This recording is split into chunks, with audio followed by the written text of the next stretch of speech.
Wake up, Zambia. Good morning. Good morning. A brand new morning experience is coming your way. Introducing the Power Breakfast, where the queens of breakfast serve up the hottest conversations, freshest hits, and everything you need to start your day right.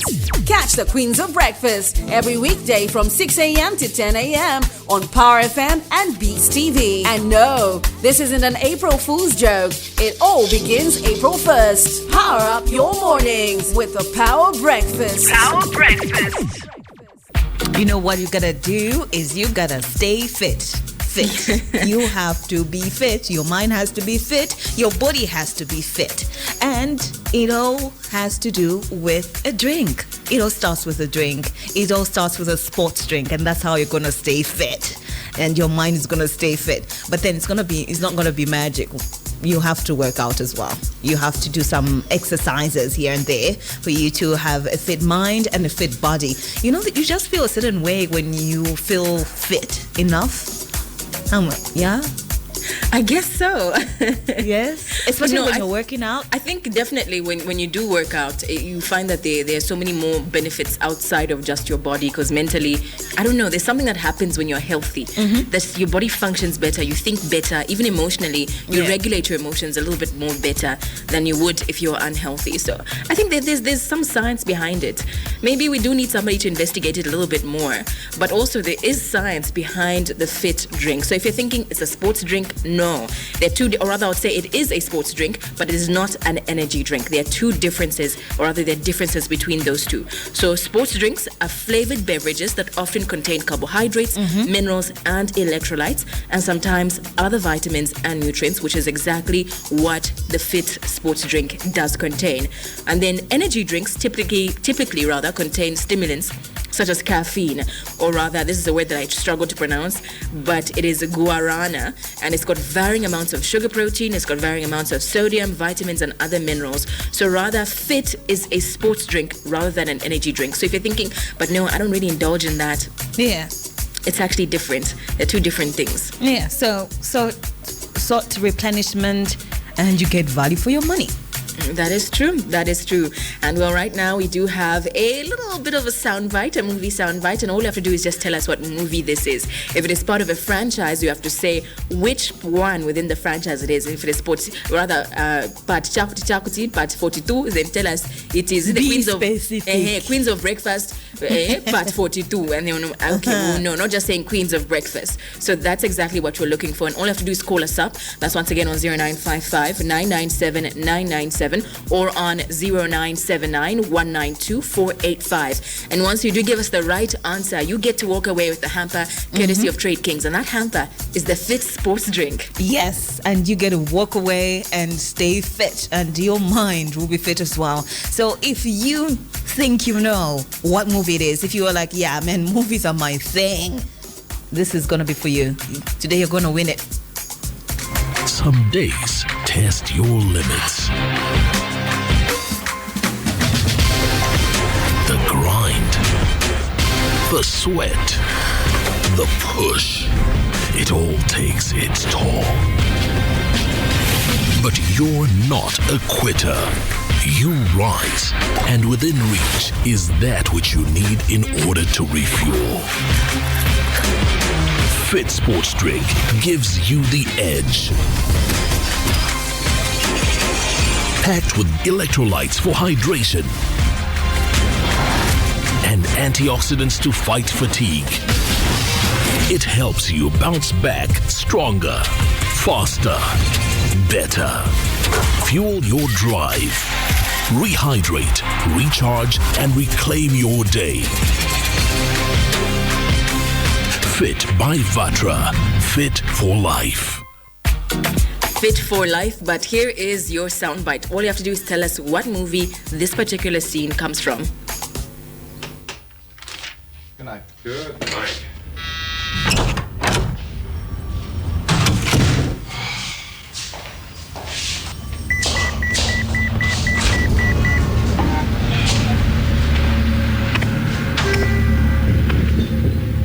I'm a friend of Sarah Connor.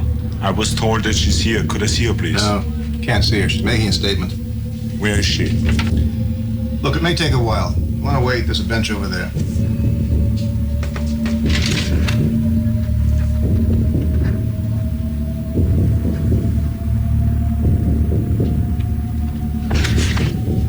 I'll be back. Drink Different Power Breakfast. Brought to you by Vatra Mineral Water. Vatra, made for all, made for life. Some days test your limits. The grind, the sweat, the push.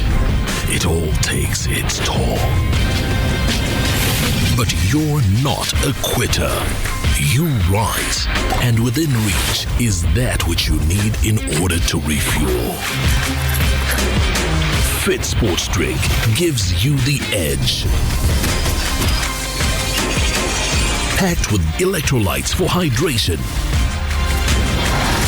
and antioxidants to fight fatigue. It helps you bounce back stronger, faster, better.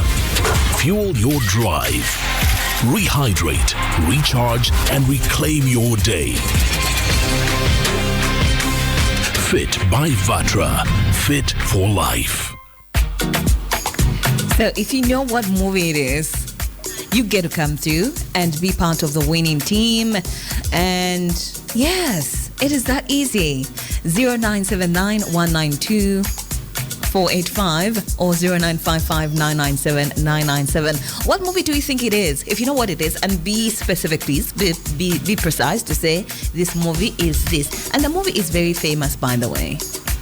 Yeah. It's very famous. That's the clue you need. Literally. It's a famous movie. And it was very popular back in the days. But which days? What do you mean back in the day? It still is. I'd like to believe it's still popular. Hello, good morning. How are you doing today? We are fantastic. May you please give us your name and the first four numbers of your NRC? Abraham. Mwansa Abraham. Yes. Okay, and the first four numbers of your NRC, Mr. Mwansa Abraham? That's 2990. Okay, got it. And Mr. Mwansa, what is the name of the movie? The title of the movie is The Terminator. Yeah. But which one? Exactly, I don't know. But that's what we need, exactly. Guess. There are a lot of them. Just guess 1, 2, 3, 4, 5, 7, 8. Just guess. Because, okay, there's this latest one which I've never watched, but I think that one is part 2. Oh, so so you're saying it's part 2? Yes. Okay. Noted. Thank you so much, Mr. Mwansa Abraham. Let's see if you're right. Can I give her 2 tries? Okay. You can call back later. You can call back later and then give us a second try. Okay, I just wanted to say 2 or 1. I want to take 2 for now, and then you're calling the next time. Choose a final number between 2 and 1. Okay, then I'll call back if I find out. Okay, all right. Okay, thank you. He wants to be in between. He doesn't know if it's left or right. And I get him. Do come to 0979 192 485 or 0955 997 997. Hello, good morning. Hello, good morning. Good morning, how are you? Fine, thank you. How are you doing today? I'm right, thank you. Who are we speaking to? This is Walia. Walia, where are you calling us from? Lusaka, Chalala. Okay, so Walia, kindly give us 4 digits of your NRC. 819304. 8193. Okay. Yeah. So do you know what movie it is? Yeah, the Terminator, the first Terminator movie. The what? The first Terminator movie. Okay, got it. Are you sure? I'm sure. Okay, but please give us your last name, Walia. Wembia. Okay. Okay, noted. We'll see if you are right or if you're wrong. Thank you so much for calling, Walia. Do stay tuned. Just choose. Yes, thank you very much. Yes, Terminator 1. Okay, we'll find out if you are the winner for today. Okay, so if you think it's Terminator 1 or Terminator 14 or 3... There are a lot of Terminators. There are. It is a really massive franchise. So all you have to do is just simply not call 1, us 2, 3. I mean, there are a lot of them. You can... There's the Alien Terminator, Shocking Dark, Terminator No Fate, Alien Terminator again, Terminator Salvation, the Terminators, there's a lot. Dark Fate. Just I think what gives it away is I'll be back. Yeah, it definitely. So let's say if you are right saying it is Terminator, which one is it? Because what if that was just to throw you off? Yeah. What if it's a completely different movie? Yeah, there's another movie where he said I'll be back. You never know. What if they were making it, they were riffing You're off, onto something. You know, like the scary movies where they get famous scenes from different... Yeah. Could have been like that. a parody, eh? Or like a cameo in another movie. Exactly. Hello, good morning. Morning, how are you? Morning, I'm fine, thank you. How are you doing today? I'm fine today, how are you? I'm fantastic. Who are we speaking to this morning? So we are speaking to Ntungo Kamanga. Lupunga Kamanga. Yes. All right. What is your 4 digits of your NRC? That is 4700. Okay. Yes. Kamanga, are you ready? Very much ready. Tell us, which one is it? Which movie is it? So that's the Terminator, Judgment Day, Part 2. Part 2, okay. Yes, Judgment Day. I love how you're saying it with confidence. Yeah. Because I've watched it a dozen times. You're even Come again? I'm saying you're even agreeing with yourself. Judgment Part 2.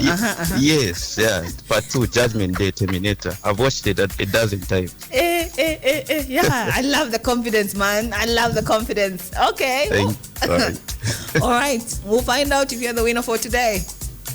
It's as easy as that, truly. So if you are showing your stomach and your heart, that is, because the general consensus is saying it's Terminator. I love how it's so confident. But which Terminator is it? That's the question. So let's say maybe we'll give it to you saying, okay, yeah, maybe it is Terminator, but which one? All you have to do is call us up. That's once again on 0955 997 997. Hello, good morning. Good morning. How are you, madam? We are good. Okay. How are you? I'm fine. Okay, what's your name? Oh, okay. It just ended on his well. You can call us back again. Hopefully, you know your make village sure people are not fighting you. And make sure I was about to say that. Make sure as you're coming through, you say your village people, please stay in the corner. And this is not your time to perform. You can't go ahead and do that. Yeah. Hello. Good morning. Morning. How are you? Oh, good. How are you? Okay. Okay, Mr. Mambo. I already know your voice even. Mr. Mambo. Please give us the first 4 numbers of your NRC.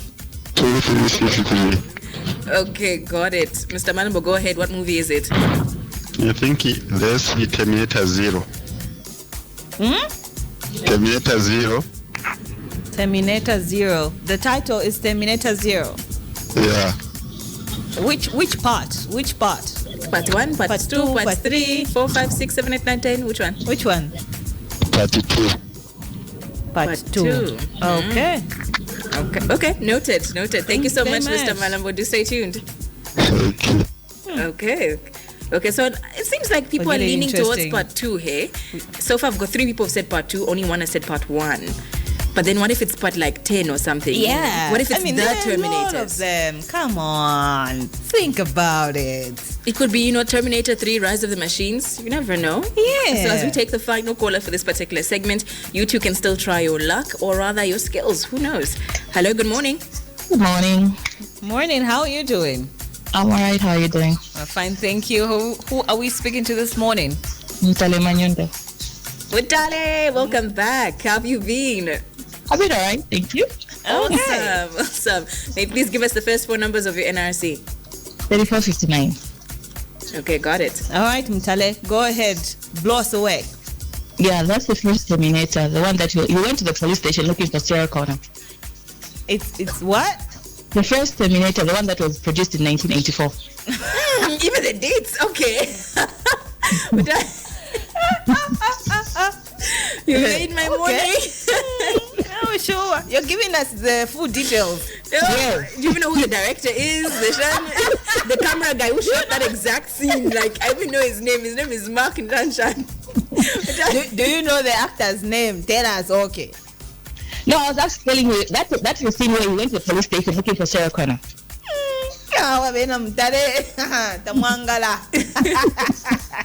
Bye. Bye. Thank you for calling. Okay, so she was really specific with that particular answer.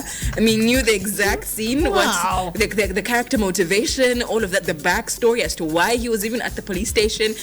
Everything was involved. So, I mean, if you too want to ensure that you clinch all your chances of walking away with some goodies courtesy of Trade Kings, especially the latest, I would say, sports drink, and that is Fit by Vatra, then it's as easy as you calling us up. But unfortunately for now, we get to close the phone lines, but you still have a chance tomorrow as well, and the next day and the other day to win as we play a different game on Drink Different, brought to you by Vatra. But for now, we'll go on a break. When we do come back, we'll announce who the winner is for this particular segment.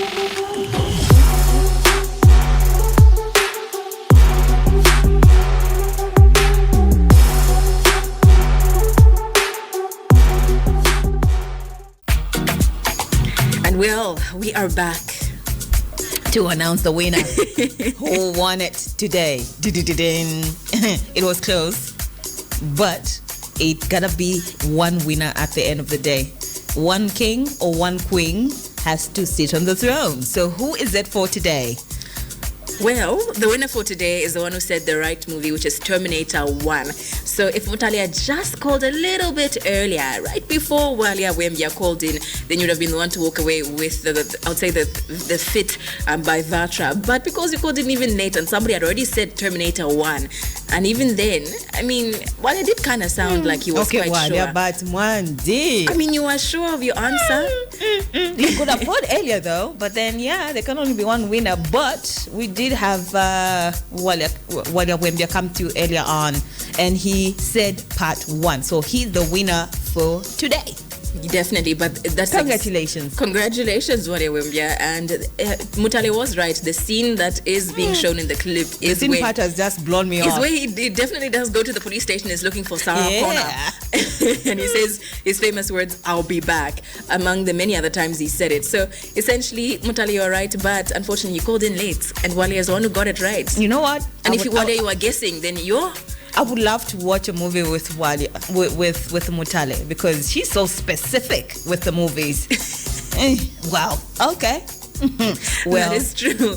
Oh, Walia, please ensure that you come in with your NRC, you come and get your Fit, and do remember it's a drink that contains electrolytes and a percentage of sugar, designed to restore energy and provide hydration during or after sporting activity or strenuous exercise. So if you're gonna walk here, at least maybe you can say, I'm gonna get fit. When I get here, I get my Fit, and then walk back. You're gonna get fit. Essentially. When you get the Fit drink, you're gonna get fit in the long run. But then if you work out, it's gonna be a plus for you. So it is a sports drink. As you'll be working out, you will be your body will be jam-packed with electrolytes. So you are good to go. Literally, just as easy as that. But still, tomorrow is another day where you get to walk away with some goodies courtesy of Trade Kings, and all you have to do is just tune in, and that's all the way from 7:05 until, I would say now, essentially. And once again, do remember that it's as easy as you just calling in and giving us the right answer.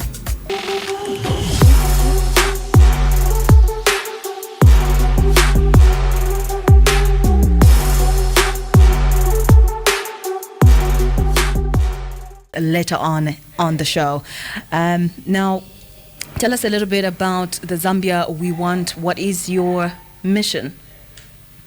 Thank you for that question. The Zambia We Want is a political party that has transformed from initially Zambians for Empowerment and Development, and later we became the Zambia We Want. Our vision is very simple. We want to create an environment in which good governance is the norm.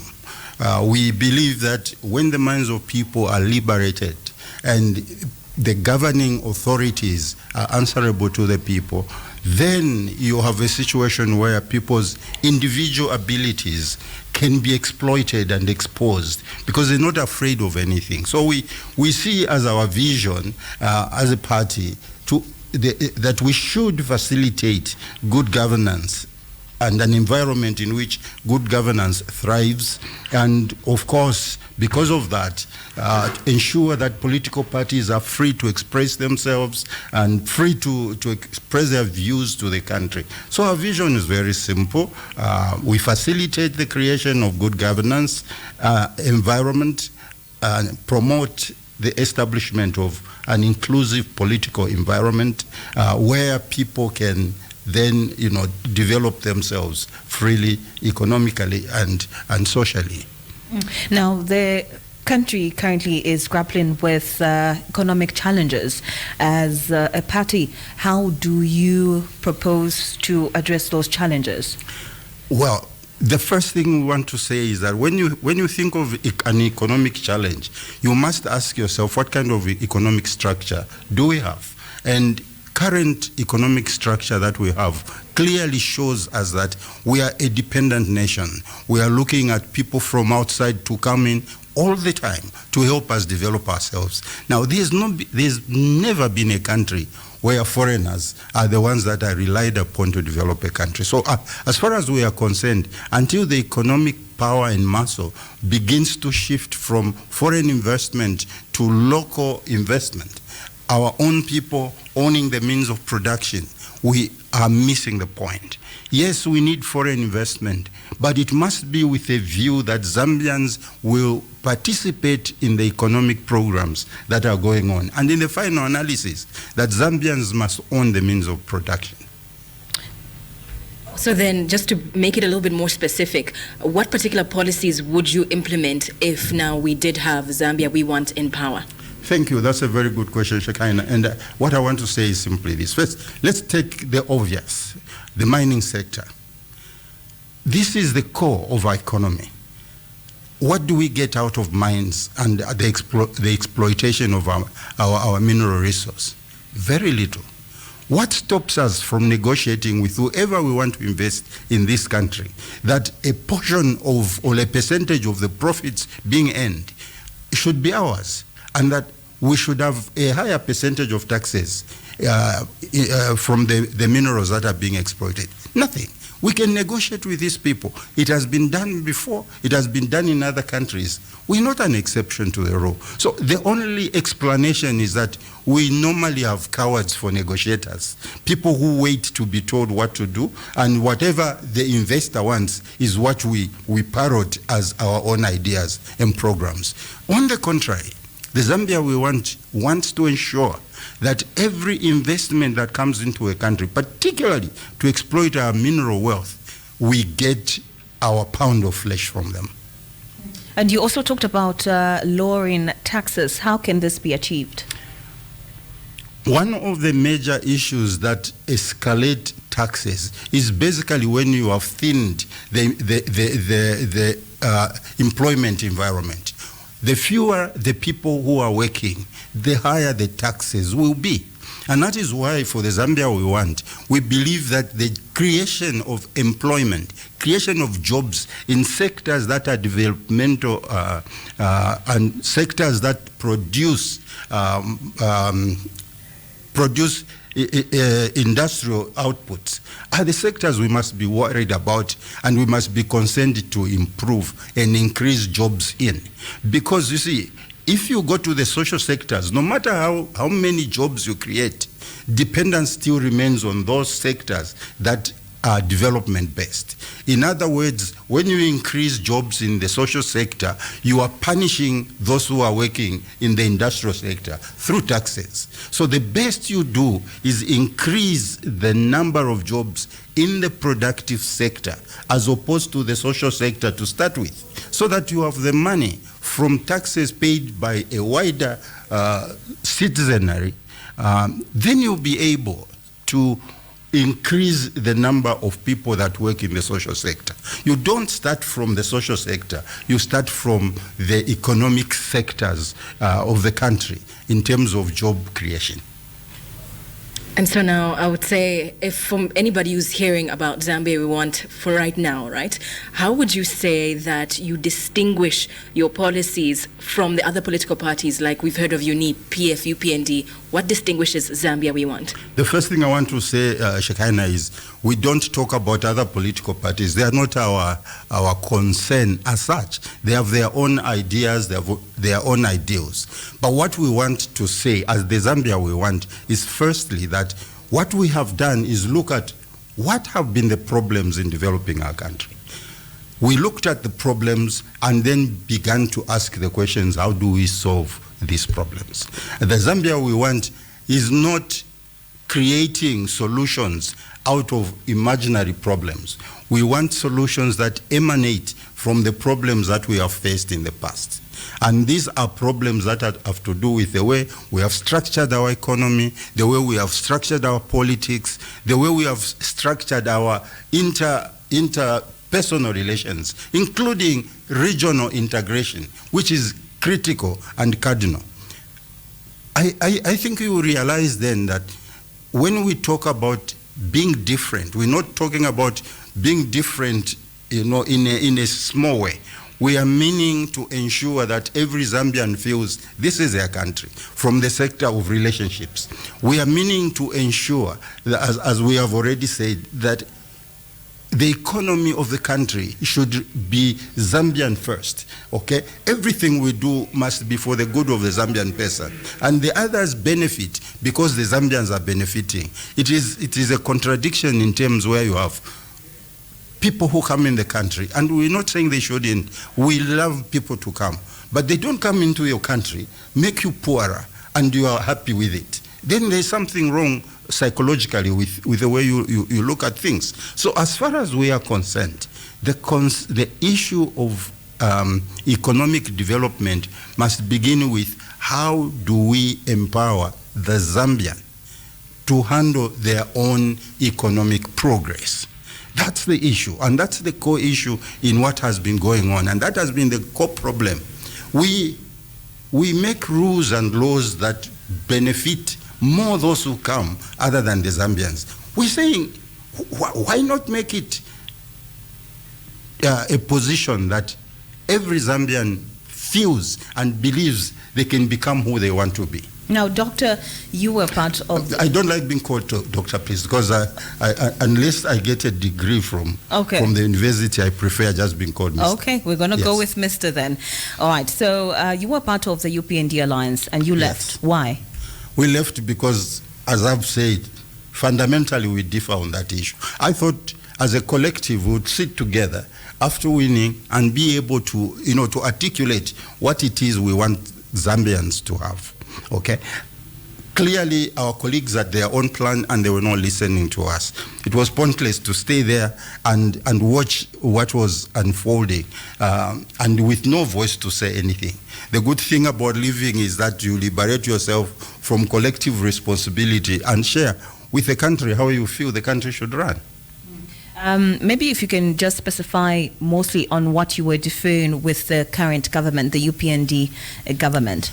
There are many, and we wrote to them. But let me just highlight a few. When we were going into government as an alliance, we promised that Zambia will be united. And I want to ask the question, is Zambia united? Are we really feeling like we are one people? Answer the question for me. I don't want to say anything, but certainly I feel that we are getting worse and worse with time.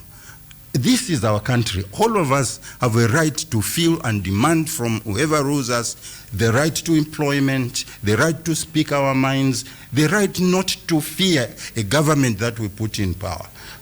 I think, speaking for me, that hasn't been done. We promised employment. Tell me, are people getting jobs? Or are we depending on social sector employment to give the picture that we are employing people? Recently, the current government employed health workers, over 30,000 health workers, yes. And of course, the education sector as well. Doesn't that account for employment? I will ask you simply one question. Who is paying for those? The government. No, it's you, the taxpayer. Mm-hmm. The government has no money. And the taxpayers are few in this country because our economy is shrunk. And that is the concern we have. You are creating jobs in sectors that do not produce money, if I may put it simply. Okay? That means it's... So you're saying it's irrelevant for them to, at this point, employ health personnel? No, it's lack of focus. We're not saying don't employ.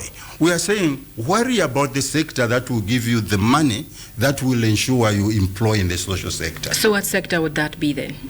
Sorry, what's the question again? What sector would that be that would the actually... development, the economic sectors. We're talking mining, we're talking agriculture, we're talking fisheries, we're talking tourism. These are the sectors that produce money, and that is where the focus for the government should be.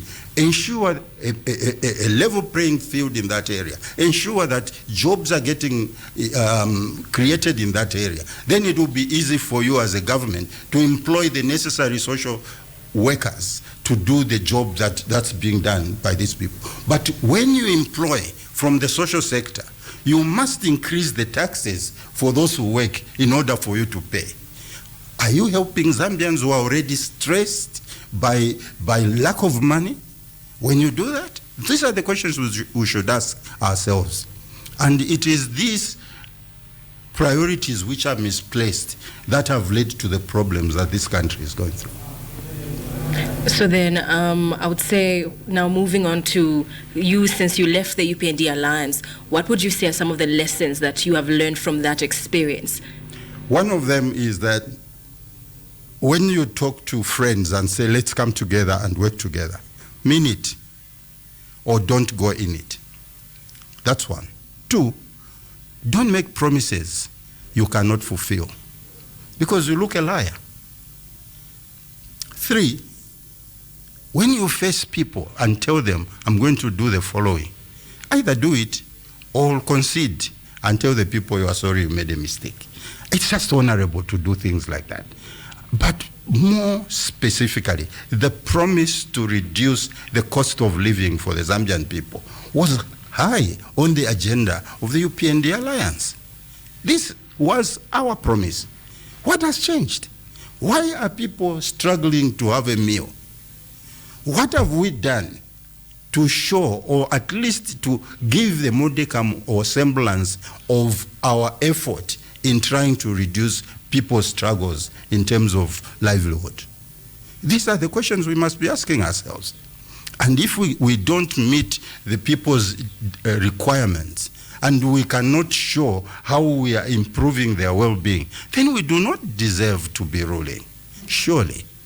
So a lot of parties now are striving on alliances. What factors contribute usually to the failure or the success of political alliances in Zambia? Like you highlighted earlier, you were part of the UPND alliance, but you left. So what causes it not to work out? Two things. In the beginning, before you get into power, it's the struggle for power. You see, even when people are talking alliances, people must first agree on the basic principles. And that is what distinguishes the Zambia we want from most of our colleagues who want alliances. First of all, for us, alliances is a constitutional provision. Should need arise, we can go into an alliance. But how do we go into an alliance? You don't go into an alliance because you don't like the UPND. That's not the issue. You go into an alliance because you want to win on a ticket that will make things better for the Zambian people. And so an alliance is not a tool to remove government. It's a tool to bring ideas together which helps the country to develop faster and better. And so for me, I think that what has caused problems in alliances is that they generally have been alliances of convenience, an alliance with a desire to take over government, instead of an alliance that puts before themselves, the leadership, the principles or the issues that they want to resolve together, which affect the country and the Zambian people. So for the Zambia we are saying, if alliances, and we want alliances in this particular environment, but these alliances must be based on ideals agreed by the groups in the alliance. All right. This is Voice of the People segment. You can come through right here on 0955 997 997 or 0979 192 485 and be part of the conversation. Joining us this morning for the Power Breakfast, we do have Mr Ernest Mwansa, who is the interim president for the Zambia We Want.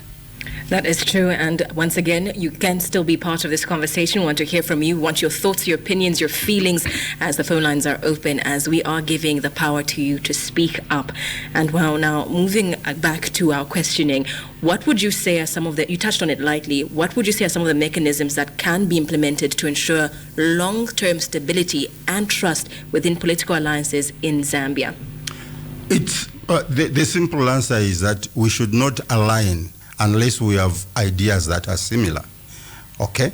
And we should not align in order to remove a political party in power. We should align, first of all, on ideas that will make this country better. We should align having agreed how we are going to share power. We should align having agreed how the economy will be run in this diverse alliance. Because we would be, alliances by their very nature means a collection of political parties with different manifestos and so on. So obviously when you are going together, you must agree that certain things in your manifesto may not work because you are a team and others have their own ideas about how the country will be developed. But you must agree on the core issues that are bringing you together. That is cardinal to true alliances, because then you have what you can use if those that are ruling divert from them. But where you don't have these things, it means that you are joking with the people of Zambia and the country.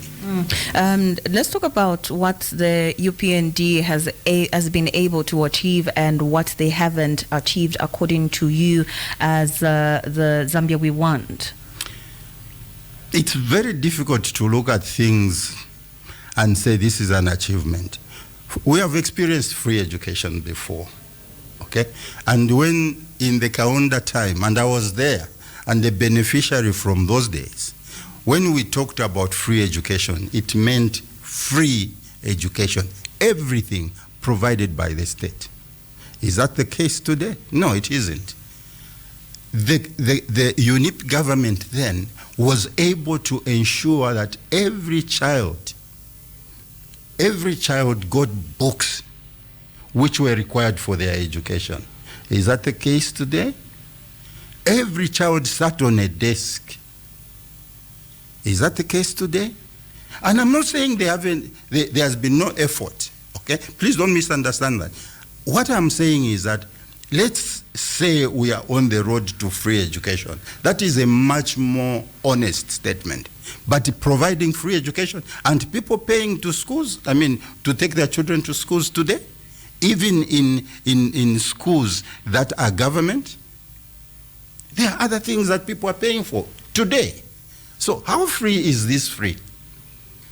Don't you think you might be in a way comparing it to the way it was in UNIP? Maybe they're trying to make it into their own way, but then offering free education to the people of Zambia. How are they offering free education? If I'm a poor person and I have to take my child to school, how free is free when at the beginning of the term I have to find money to pay? Is that free? Is it free if I have to look for exercise books and textbooks? What is free? I am saying UPND should be saying they are on the trajectory to ensure that in the long run we get back to free education. I would agree with them if they did that. But it's dishonest to say I'm providing free education when I'm not. That's all I'm saying. It's as simple as that. Once again, you can join the conversation. You can call us up on 0955-997-997 or on 0979-192-485. In case you've just tuned in, this is Voice of the People. And in studio, we do have Zambia We Want President Ernest Mwansa, or rather Interim President Ernest Mwansa. And well, I would say we definitely have touched on quite a number of issues. And when you did announce your launching of Zambia We Want, there was I would say what you said or stated was that you plan to overhaul the constitution and even the governance systems in order to address all the different disputes. So now, since at the moment, the constitution has been a topic that has been in our mouths quite a bit with different elements coming up. So now, within your opinion, or rather as Zambia We Want, what would you say are certain parts of the constitution that can be touched on or can be changed as we are now touching on it? At this present moment, none. And I'll give my reasons. Okay. The constitution is not a government document. It is not a UPND document. It will not be a Zambia We Want document. It will not be a UNIP document. It will not be a PF document. The constitution is the people's document. It's the people who say, we the people have given to ourselves this constitution. Now, where did the UPND get the guts to ignore the people who are saying this is not the right time to change the constitution? But the constitution, especially certain clauses, are all-inclusive with every Zambian. They did say that they are trying to change the trajectory, of course, including the participation of young people in governmental issues as well. So don't you think so? I believe in us being honest to each other. That's my starting point. If we want youth to participate, is it the constitution we change or the way we choose those who have to stand as members of parliament, for example? Because that is the issue that the UPND is bringing up.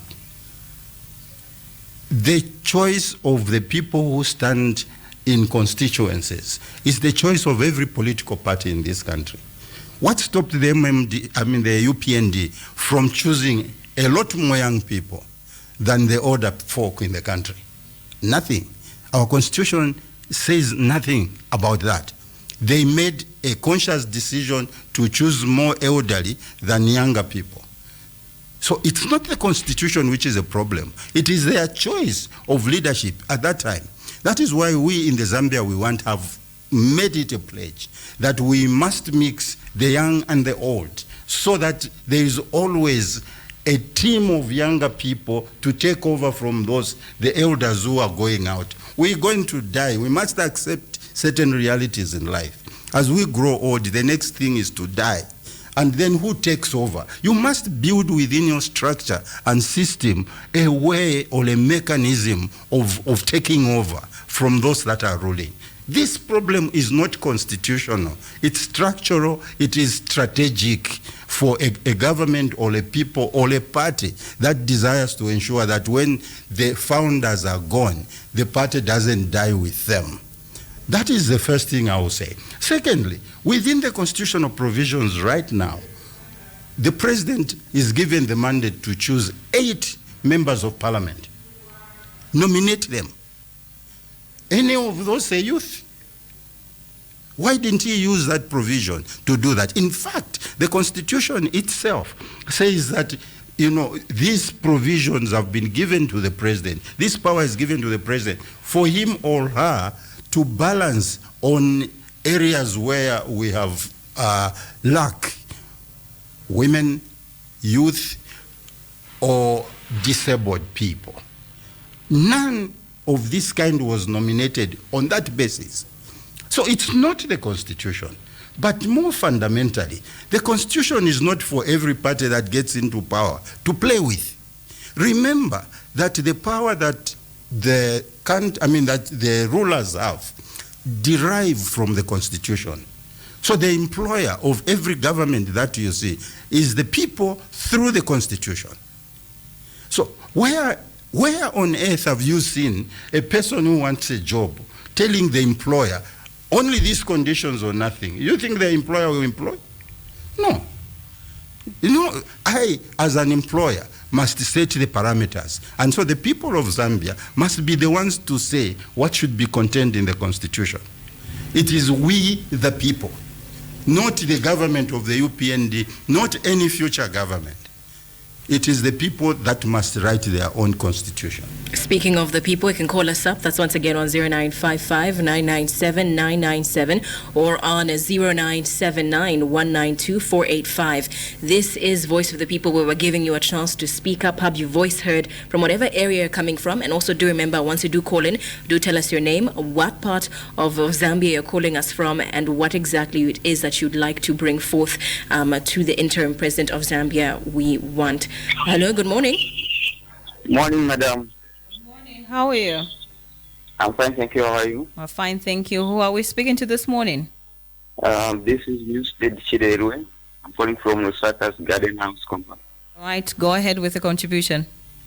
I just have some few questions to ask the gentleman there. Yeah, unfortunately, my two tables ran out. Let me just see. I wanted to ask him to say, the mines that have been opened, you think there is no employment that have been created apart from the state employment that the government has created. What about the employment, the mines that have been opened? Because there are plenty of mines that have been opened. Apart from the mines, has he tried to go to Pakra to see how many We have seemed to have lost our caller there, but it seems like he was touching on the mines that have been recently opened, and I'm not sure what direction he was going with Pakra there, but maybe if you can touch on the mines possibly. Well, I didn't quite get the gist of the question and how Pakra comes in. But the point that I would like to speak to at this point is basically this, that when new mines are coming, that is the time to negotiate with the people who are coming to invest.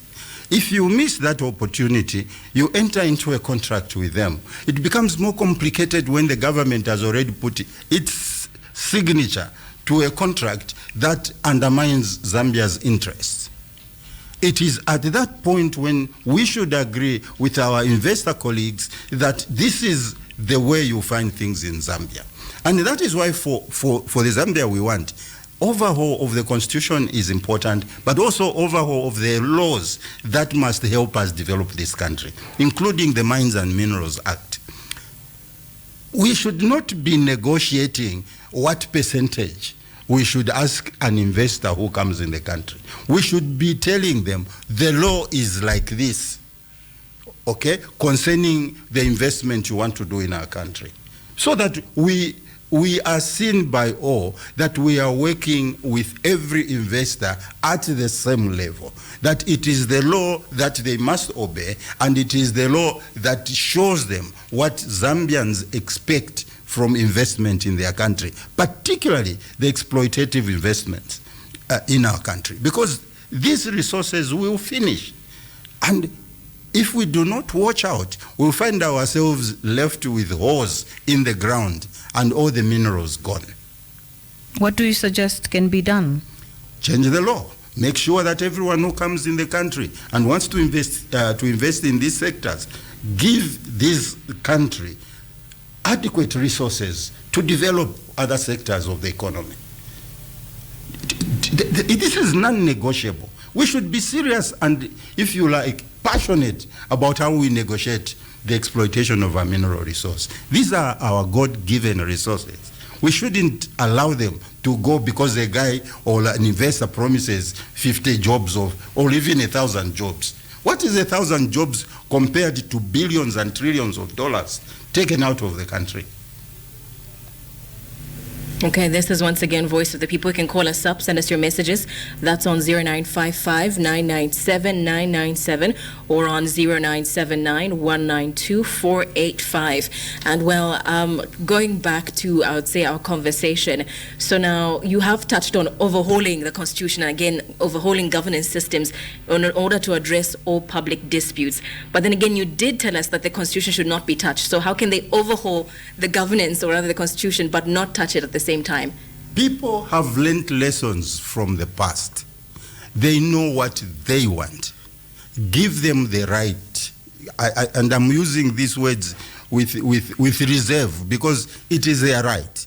But just for discussion's sake, the government must open up to the people and ask them, what kind of constitution do you want to have? Because it's their document. And when we are saying overall, people, for example, have talked a lot about lack of separation of powers in the executive. Okay, in the state machinery, namely that Parliament is more of a rubber stamp for the executive. I'm sure you have heard it. The latest is that even the judiciary has joined in. God forbid that should happen at all. How do you change these things? You are asking me, or asking a person who is in government, or the person in government himself or herself is saying, no, we will change things and we'll make things better. Do you really believe that gibberish? The way to change things is to say, you have seen how we have governed ourselves this far. Now you, our employers, tell us what has gone wrong. What things do you want to change? Here is the document. You are our employers. Make the terms and conditions that you want the government to have. That is where we are saying, as the Zambia we want, we will give back to the people their constitution, their document, and ask them to rewrite it.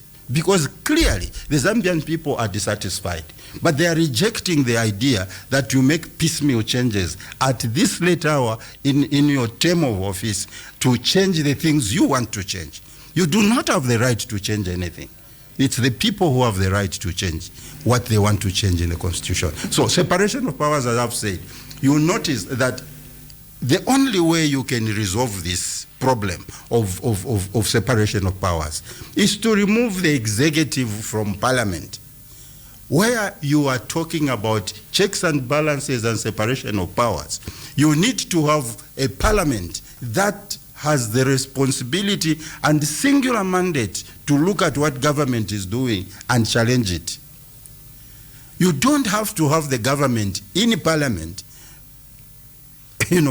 spearheading their programs from the executive. It's already a problem. That's why in the Zambia we want, one of the things we are saying is the executive must choose its leaders from outside Parliament, so that Parliament's core responsibility is to make sure that the executive is being checked by members of Parliament. All right. You can be part of the conversation as well. This is Voice of the People that is on the Power Breakfast. The number is 0955-997-997 or 0979-192-485. Now, the current problems that we are facing in Zambia is the power deficit issue. As the Zambia we want president, what solutions do you have? Again, you will excuse me, but I find it laughable that the solution of the UPND is to try to get water from Luapula into Kafue in order to solve this problem.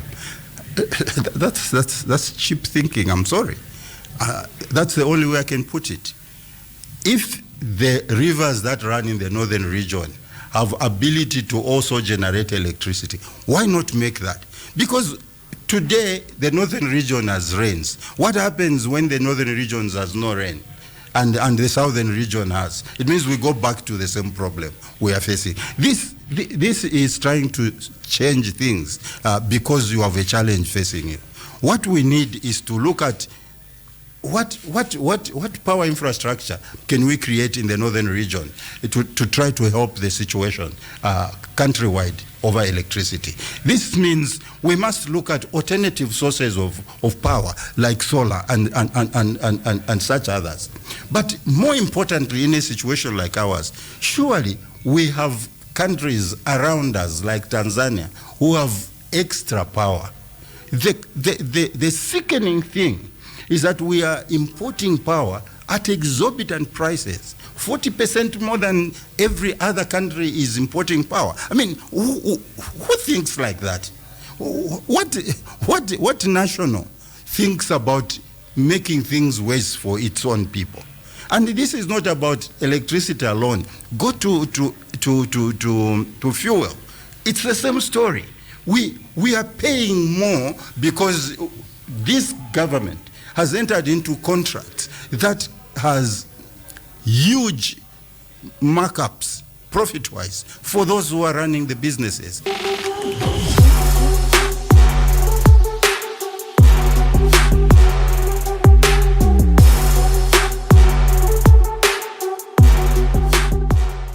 have a pipeline that can reduce the cost of transportation of fuel from almost $25 to $30 per tonnage of fuel to about $5.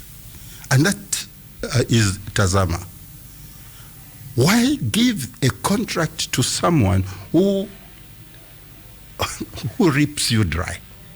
Why do you do such a thing? And you know that when the cost of fuel goes up, everything else goes up. So how are you intending to develop our country? How are you intending to make solutions about that? That's why I've said Tazama must be opened up to other oil marketing companies. Okay? So that they begin to compete on the cost of transportation of fuel. And that will reduce the price of fuel immediately, if we did that. Indeni will be up and running soon. Do you think those will be solutions? It's only a solution if we deal with first the problem of the transportation in Tazama. Can the UPND justify why we are paying 40% more on transportation of fuel from Dar es Salaam to Zambia? Using our own pipeline, our own. It's not a private enterprise. Tazama is our own. We paid money to build Tazama. And probably our Chinese colleagues even helped us. How can you allow a situation where you pay more on transporting oil or fuel on a line that belongs to you? Are you logical? That's the challenge. You reduce that. And by now, if you recall, the UPND was promising to open new pipelines from Angola. What has happened? Where has those dreams gone? Were we being changed in truth? These are the concerns that we have. We are depending on Tazama, and yet we can actually make other pipelines to help the country in times of need. And if all those work, it means we will reduce the price of fuel. So yes, you can make other pipelines, but then that requires resources, that requires funding. Which would you say do we have at the moment to now redirect to that? I've told you that when you are negotiating with an investor, agree basics. Investors are willing to put money there. Have we negotiated a good deal for those? Or why have we failed to bring them for the last 4 years of the UPND government? It means we make promises without wanting to undertake them later. They are political promises, basically. Can we say that the UPND has failed to meet any of the promises they made to the people? I don't like using the word any, but certainly, fundamentally, the UPND has failed. Give me an example of an average Zambian having 3 meals a day. Just within Lusaka. The people who are sitting and eating and enjoying are those of us probably privileged to work. It's those of us probably who have had parents who were better off in the past. But the poverty levels generally for the Zambian people is worsening. We campaign and undertake as politicians to make things better for the people of our country. So now, when you are part of the UPND as well, I would say the rhetoric that you are saying now sounds very similar to what the UPND was saying when they were in opposition, of saying things are hard, people need to eat. And usually we have seen that with many political parties, but it seems like when they do come into office, things change. So what guarantees, if let's say Zambia We Want comes into office, the next coming elections, what guarantees that you won't be basically on the other end while other political parties are saying, you told us this, but we're experiencing the exact same thing, if not worse? The first thing is we have said, fundamentally, the document of great importance to any nation is the Constitution, because it tells you how you'll be governed, it tells you how the economy will look like, It tells you all those things that matter to the running of the country. And we have made an undertaking that we must deal with the constitutional problem immediately we get into office, and hopefully by 2 to 3 years in office, we will have a new constitution by the people, for the people.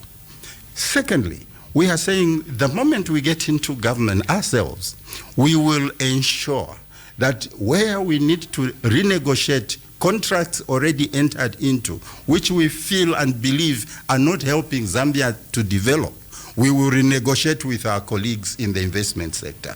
We are promising that it will be for the future that every contract we enter into for investment with foreign investments, it must be that we are clear on what we want to get out of that exploitation of any resource that this country has. These are the things that will give us the money to develop the country. If you've noticed the way I'm talking, we're not talking about giving people free money. You know, the danger of doing that is that you create dependency on people. People begin to look to government for survival. And once you have done that, you have created a loose people who do not have the caliber or ability to develop themselves, because their thinking changes from survival on their own to survival by government. And so you have a populace that becomes so dependent on government that they can be easily manipulated by those in power. The saying is very simple. If you love a friend who has asked you for help once, twice, try to see if you can give them a job, because then they will be on their own. Then they can live on their own and make their individual decisions. If you continue giving them money whenever they ask, you want them dependent on you so you can manipulate them. And for me, that is what is happening right now. Now, the current government did make a ministry, small, medium, and enterprise, so that people who would want to maybe venture into entrepreneurship can go and get funding from the government. Don't you think that's already an alternative that they were going to, for the government to help the people? Let me say this to you, Fortrace. It's important for us in government, in politics, to put money where our mouths are. Okay? Give me one example of a bank in this country which is focused on development of SMEs. You'll give me CEEC. That's the thing. How much money is going into CEEC? Those are millions of kwacha. Yes. But developing a mine costs millions. Believe me, for EEC to invest in mining as it is would mean that they stop everything else. We are not putting money where it matters the most. Develop banks, okay? Banks whose job is to look at green fields of the SMEs and lend them money at reasonable costs. And the state should be able, in certain instances, to back these investments, okay? Because it's a lot of money required to develop industry.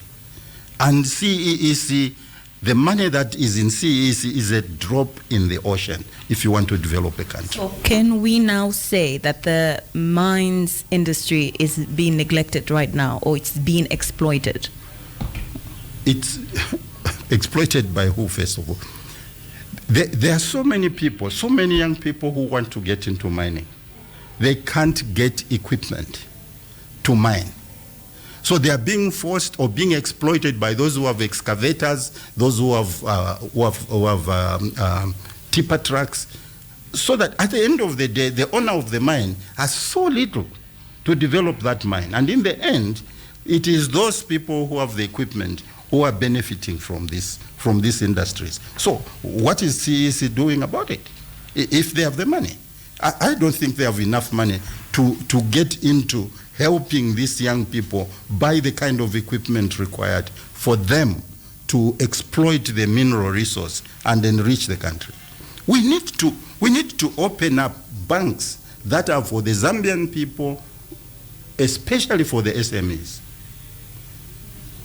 This is Voice of the People. Once again, you can call us. You can send us your messages. That is on 0955 997 997. Whatever questions you might have, queries, comments, or even additions or subtractions, you can definitely call us up. And that's also on 0979 192 485. And in case you've just tuned in, we're coming to the end of our segment, and that is Voice of the People. And that is where we give you a chance to speak up. Tell us what is happening within your area, happening within your community, your street, your province as well, and have people be answerable for that as well. If you've got any questions, queries, once again, that is on 0955 997 997. And once again, we have been joined, or rather we are joined by Zambia We Want interim president, and that is Ernest Mwansa. And well, I would say let's now pivot to the health sector. We have been hearing over the last couple of years that there's a shortage of medicines in public health facilities, which obviously, if you want a workforce that is able to work to, I would say, have productivity, they need to be healthy. What is your take on the shortage of medicines? Is it a failing on government, a failing possibly when it comes to the delivery of the medicines, how we're distributing them? Where would you say there's a shortfall there? Let me tell you, Shekinah, I was a deputy minister of health at one point. It's not lack of money that we do not have these things. It is the structure of our systems that are a problem. Let me give you a very specific example. I think it was 98 or 99 when we had a challenge. When I was appointed as deputy minister in the Ministry of Health, I found that there was a loan that Zambia had incurred for medicines, $2 million. But the conditions and terms of that loan were that the moment 200,000, which is 10%, $200,000 was released, interest became due on the entire amount. So they released the $200,000 and we started paying interest on the whole $2 million. I mean, what was the incentive for the lender to give you more money? Zero. The lender was getting all the money. They wanted all the interest they wanted on the money already. So we decided that we are cancelling this contract. And believe me, it's one of the most the saddest moments of my work in government, because the people who started fighting us were actually Zambians. Okay.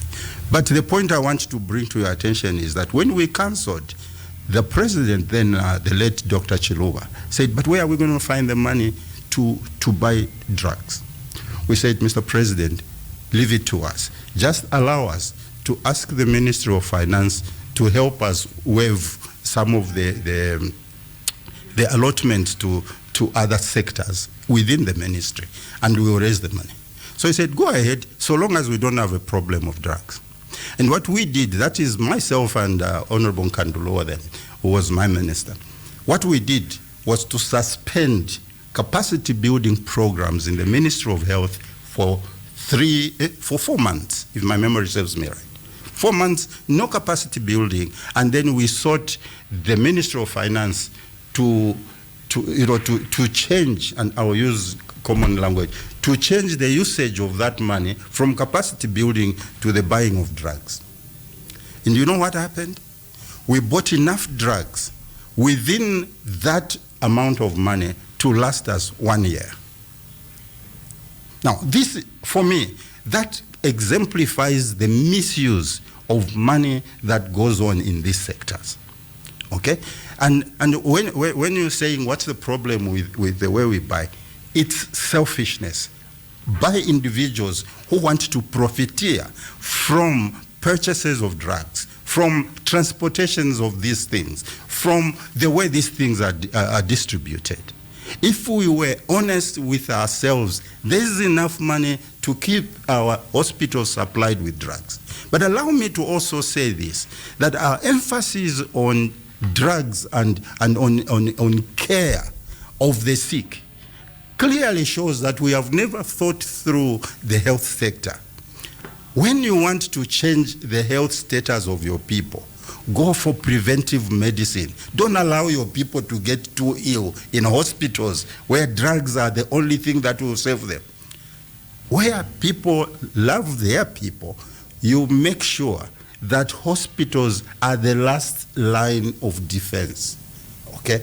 Only when you have failed to provide food, shelter, all those things that are required for good health, do you allow your people to get into hospitals and be treated. But we have changed things. For us, it's every time the hospital. The hospital is the last line. From the hospital, it's the mortuary. For goodness sake, give people another chance where they live healthy lives, and those lives are productive. Once a person goes into a hospital, you have undermined development itself, because that worker will not have time to go to work. So why do we start there? Instead of starting where we can prevent diseases that we know. Look at what happens when cholera breaks out. Money is suddenly found to start digging, trenches where water must pass. Why don't you sit, for God's sake, why don't you sit and plan the city so that these problems are things of the past? What stops us from doing these things? One of the reasons, if you ask me, is because there has been so much dependence on one man called, or woman called the president, to do everything else. And that's why in the Zambia we are talking about teamwork. If there is a minister of health and that minister does not work, let's fire the guy or the lady, because that is the problem. It is not the president. The president can't see everything. And when a president begins to give the impression they are the solution to everything, just know you have a liar in State House. End of story. This is Voice of the People. Once again, you can call us up. That's on 0955-997-997 or even on 0979-192-485 as we get to wrap up this particular segment. So if you've got any last words, any last questions, any queries that have just been burning since the beginning of this particular segment, then this is your chance to call us up right now. That's once again on 0955-997-997 or on 0979-192-485. A number of topics or issues have been touched on, and truly, if Zambia we want does come into power, we will bring up this interview. Please do. Please Checks and balances. And definitely, if you two want to call us up, we do have a caller. Hello, good morning. Morning. Good morning. How are you? I'm fine, thank you. Morning, Mr. Mwansa. Morning, Mr. Mwansa. Morning, thank you. Sorry. Yes. The way you are coming out, you are touching quite a number of issues. But my question to you is that you were in an alliance with the UPND, but why didn't you come out openly with your ideas to say, let's do this, let's go this way? Why didn't you advise? Didn't you have that capacity, or maybe you have started saying so because you have left the UPND alliance? Thank you very much for that question. I'm very grateful because it gives me an opportunity to explain myself. I am not one person who fears to tell the people what I want to do or what I expect of them. And in the UPND alliance, we had an alliance. I mean, an alliance of presidents who met to discuss these issues. We raised them, and the colleagues, if they're honest, who have remained, should be able to say we raised issues of concern to those of our colleagues who were in government. They were not taken. I personally was writing to whichever ministry I felt needed to do something. I wrote to them and provided solutions. Some of them had no time for those of us who were outside government and were not even replying. I even wrote to the president on issues of concern. So it's not that we didn't advise, we tried. But at the end of the day, there is only one government. And what that government decides is what takes the day. Does your party in the future plan to join an alliance, or this is just the end of it? We are open to alliances. Our constitution provides for us joining an alliance. But as we have said, What will matter is to agree on the parameters for that kind of alliance.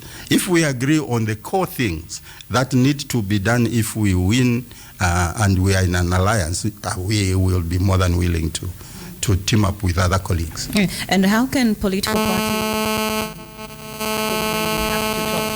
Sorry, I couldn't hear. We have somebody on the line. Hello. Hello, good morning. Hello, morning. Good morning, how are you? Okay, how are you too? I'm fine, thank you. Who are we speaking to this morning? Kapembwa. All right, Kapembwa, go ahead with your contribution. Yes, I want to find out from the interim president of the Zambia we want. First of all, that's a very good name that they have coined. But I remember that Mr. Mwansa, he was in parliament, he was in government of Mr. Chiluba, President Chiluba. And I remember a lot of things going wrong in that government, especially the cholera issue that he talked about. There was a lot of cholera outbreaks. Now, instead, he said, if the health minister is not working, you fire the health minister. The health minister was appointed by the president. Isn't that a problem of the president? And the president must be fired. Why is he protecting the president? Thank you. Thank you very much for that question. In an environment where you load it all on the president, yes, it's a responsibility of the president. And that's why we are saying, my dear brother, that, running a country should be based on teamwork. Because you can't, as one person, run everything and run them efficiently. So what we are saying as the Zambia we want is that we will have a team of professionals and non-professionals, depending on what is involved, working as professionals to change the trajectory of our country. We believe in meritocracy. There just has to be merit for those who run our country. Otherwise, we'll go nowhere. We should not be emotional about these things. To help our country out of this quagmire, we will need to do pragmatic things. We will need to be honest with ourselves, and we will need to let the best brains this country has produced run the institutions. Short of that, we will never get out of this rat hole. Okay, so now as we get to wrap up this segment, in 30 seconds, please do tell us, I would say, what's your call to action, especially to the listeners, about Zambia We Want? Thank you very much for that, Shekinah. Let me just say this. Zambia We Want is for the Zambians. It's the Zambians who should be talking about the Zambia they want. The Zambia they want is a Zambia in which they can have meals on the table, they can have jobs, not free money, because it doesn't help in the long run. The people that must be helped with free money are those that cannot help themselves. So we must be working towards job creation, job creation, job creation. Let people be empowered to be free. Zambia we want wants teamwork. Zambia we want wants integrity, a corruption-free society. We cannot be dealing with problems of thefts in government, corruption in government, every which year you talk about. It's totally unacceptable. We cannot develop if our money is being taken by thieves through corruption. We must be serious about these things. And I'm pleading to us Zambians to begin to look at who is it who wants to rule us. Do they have what it takes to run this country properly for us? Emotions won't save Zambia. Pragmatism, integrity, and a desire to change the country is what will change us. Okay. Thank you very much for joining us for that abstract conversation that we're able to have, Mr. Ernest. It's a pleasure to come here, and thanks for having me. All right. This is Voice of the People, a segment that brings to you conversational, political, and of course the issues that are affecting you, the people out there, which comes to you every weekday. That is from 7:45 to 8:50. It is Power 91.3. This is a breakfast show with Fortrace and Shekinah.